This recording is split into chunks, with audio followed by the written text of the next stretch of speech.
11वां प्रश्न है कि निम्न में से कौन सा एक मानव अधिकार भारतीय संविधान के अंतर्गत मौलिक अधिकार भी है। इसमें से एक भी उत्तर सही नहीं है। भारतीय संविधान के अनुसार 19(1) क के अनुसार सभी नागरिकों को वाक स्वातंत्र्य और अभिव्यक्ति स्वातंत्र्य का अधिकार प्राप्त है। सूचना का अधिकार व्यक्ति के अधिकार में निहित है, अतः यह मूल अधिकार है। इसके साथ ही सूचना का अधिकार मानव अधिकार भी है। शिक्षा का अधिकार भी 86वें संविधान संशोधन अधिनियम द्वारा मूल अधिकार है। इस प्रकार विकल्प ए और सी दोनों सही है। 12वां प्रश्न है कि भारतीय संविधान के भाग 4 में दिए गए निर्देशित सिद्धांतों में निम्न में से कौन सा सूचीबद्ध है।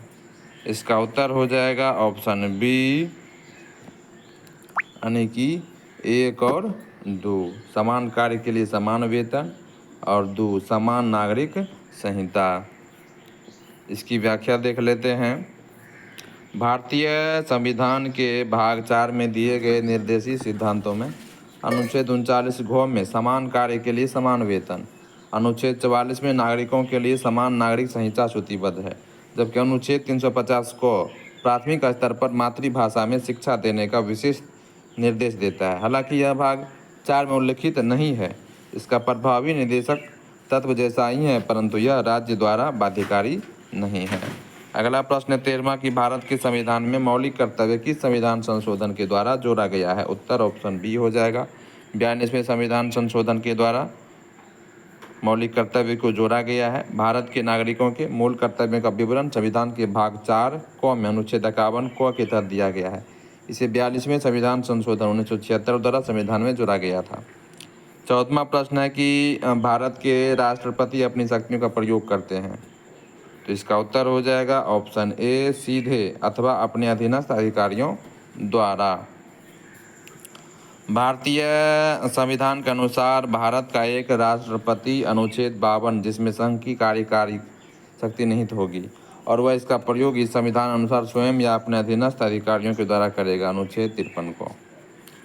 15वां है कि यदि राष्ट्रपति एवं उपराष्ट्रपति का पद खाली हो तो भारत के राष्ट्रपति के पद पर कौन होता है। ऑप्शन बी हो जाएगा भारत का मुख्य न्यायाधीश। अनुच्छेद 65 के अनुसार यदि मृत्यु, त्यागपत्र अथवा हटाए जाने की स्थिति में राष्ट्रपति का पद रिक्त हो तो पद का कार्यभार उपराष्ट्रपति संभालेगा, तथा यदि किन्हीं कारणों से उपराष्ट्रपति भी उपलब्ध नहीं है तो उच्चतम न्यायालय का मुख्य न्यायाधीश या उनके न रहने पर उसी न्यायालय के वरिष्ठतम न्यायाधीश जो उस समय उपलब्ध है राष्ट्रपति की कृतियों को संपादित करेगा। राष्ट्रपति उत्तराधिकार अधिनियम 1969। अब आगे बढ़ते हैं और अगला प्रश्न है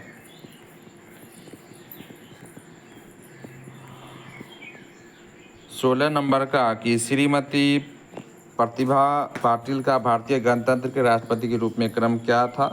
तो ऑप्शन सी हो जाएगा 12वां क्रम था। अभी तो नहीं है, अभी तो बदल गए हैं। 17वां प्रश्न है कि एक विधेयक जो संसद में प्रस्तुत किया जाता है कौन सी क्रिया के बाद अधिनियम बन जाता है। इसका उत्तर ऑप्शन बी हो जाएगा, यानी कि जब राष्ट्रपति अपनी सहमति दे देता है। संविधान के अनुच्छेद 111 में विधेयकों पर राष्ट्रपति की अनुमति से संबंधित उपबंध है।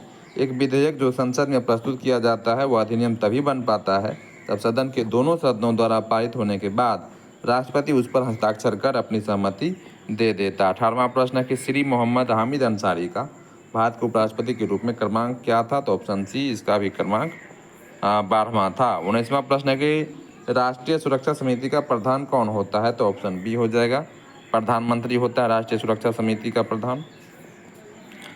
20वां प्रश्न है कि भारत सरकार का कौन सा अधिकारी सदस्य ना होते हुए भी भारतीय संसद की कार्यवाही में भाग लेने का अधिकार रखता है। इसका उत्तर ऑप्शन शायद बी हो जाएगा। एक बार देख लेते हैं, कंफर्म हो जाते हैं। सही है, ऑप्शन बी ही इसका उत्तर है, यानी कि अटॉर्नी जनरल जो कि भारतीय संसद की कार्यवाही में भाग ले सकता है सदस्य नहीं रहते हुए भी।